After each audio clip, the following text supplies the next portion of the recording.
আচ্ছা তুই ক্যারাটেতে চ্যাম্পিয়ন, এটা দারুণ ব্যাপার।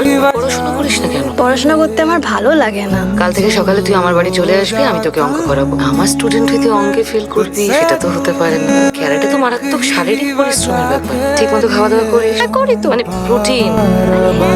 দুবেলা ছাতুর শরবত। শুধু ছাতুর শরবত খেলে হবে?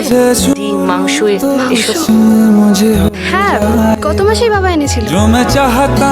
কি করেন বাবা? আর একটা ছোট মুদিখানা দোকান চালায়, শ্রীলক্ষ্মী ভান্ডার। আর মা? মাকে তো মনেই নেই। এই তোর কতক্ষণ আগে স্কুল ছুটি হয়েছে বলতো? আরে শোনো না, এটা আমাদের স্কুলের নতুন ম্যাডাম। হ্যাঁ, আপনি একটু বুঝিয়ে বলুন তো ম্যাডাম। সারাক্ষণ খালি ক্যারাটে আর ক্যারাটে, কি হবে এসব করে? হ্যাঁ, সে কি, আপনার মেয়ে তো জেলার চ্যাম্পিয়ন, আর আমি এবার শুনলাম ও স্টেট লেভেলে যাবে। তাতে কার কি লাভ? আর কি দুটো পয়সা আসবে? কি রে ছেলেটা? ও কেউ না, ও রনি, সারাক্ষণ পিছু পিছু ঘুরতে থাকে। থাক, আমি